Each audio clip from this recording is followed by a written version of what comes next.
Assalamualaikum warahmatullahi wabarakatuh. Halo adik-adik pembelajar hebat, selamat datang di pembelajaran pembatik level 3. Pada video ini kita akan belajar mengenai cahaya. Tahukah kalian, cahaya yang sering kita lihat memiliki sifat yang luar biasa. Kita pelajari manfaat dalam kehidupan sehari-hari yuk. Siapkan diri kalian untuk belajar. Selamat belajar dan semoga bermanfaat. Sifat-sifat cahaya. Tujuan pembelajaran, siswa dapat mengidentifikasi dan menjelaskan sifat-sifat cahaya. Siswa dapat melakukan percobaan sederhana untuk menunjukkan sifat-sifat cahaya. Siswa dapat menyajikan hasil pengamatan dan menyimpulkan sifat-sifat cahaya. Cahaya, apa itu dan mengapa penting? Cahaya adalah salah satu hal yang paling penting dalam kehidupan kita sehari-hari. Tanpa cahaya, kita tidak bisa melihat apapun di sekitar kita. Tapi, tahukah kamu dari mana cahaya berasal dan bagaimana cara kerjanya? Sumber cahaya. Cahaya bisa berasal dari berbagai sumber, seperti matahari, lampu, lilin, dan bahkan kunang-kunang. Matahari adalah sumber cahaya terbesar dan terpenting bagi bumi. Cahaya matahari memberikan kita kehangatan dan membantu tumbuhan untuk tumbuh. Bagaimana cahaya bergerak? Cahaya bergerak sangat cepat. Ia bergerak dalam garis lurus dan bisa merambat melalui ruang hampa, seperti dari matahari ke bumi ketika cahaya bertemu dengan benda. Ia bisa dipantulkan, dibiaskan, atau diserap. Warna-warni cahaya. Cahaya putih seperti dari matahari sebenarnya terdiri dari banyak warna. Jika kamu pernah melihat pelangi, itulah contoh cahaya putih yang dipecah menjadi berbagai warna. Warna-warna ini adalah merah, jingga, kuning, hijau, biru, nila, dan ungu.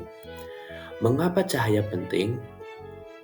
Cahaya membantu kita melihat dunia di sekitar kita. Tanpa cahaya, segalanya akan menjadi gelap gulita. Selain itu, cahaya juga penting untuk tumbuhan, karena mereka menggunakan cahaya matahari untuk membuat makanan melalui proses fotosintesis. Sifat-sifat cahaya. Yang pertama, cahaya merambat lurus. Cahaya bersifat dapat merambat lurus, dapat terlihat saat senter disorotkan ke depan, maka cahaya senter akan merambat lurus sesuai arah yang dituju. Kemudian cahaya dapat dipantulkan. Ketika cahaya mengenai permukaan yang datar dan licin, cahaya akan mengalami pemantulan teratur. Contohnya pada cermin datar. Cahaya menembus benda bening. Ketika cahaya mengenai permukaan yang datar dan licin, cahaya akan mengalami pemantulan teratur, contohnya pada cermin datar. Cahaya dapat dibiaskan.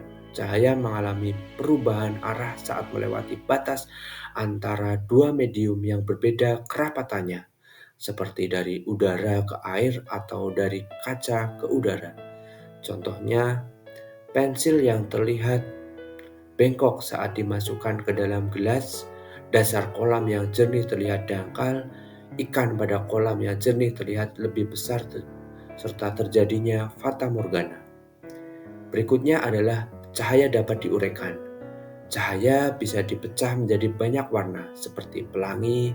Ini terjadi saat cahaya melewati benda khusus seperti kaca prisma. Warna-warna yang muncul termasuk merah, kuning, hijau, biru, dan ungu. Contohnya terjadinya pelangi, kemudian terjadinya halo, atau cakram warna yang diputar akan membentuk warna putih. Kesimpulannya, cahaya adalah energi yang sangat penting dalam kehidupan sehari-hari. Ia tidak hanya memungkinkan kita melihat, tetapi juga mendukung kehidupan di bumi. Jadi, mari kita hargai cahaya dan semua manfaat yang diberikannya. Baiklah, untuk nambah lebih dalam lagi, ini ada LKPD, silahkan untuk dipelajari. Demikianlah materi cahaya pada kesempatan hari ini. Terima kasih atas perhatiannya. Billahi taufiq walhidayah. Assalamualaikum warahmatullahi wabarakatuh.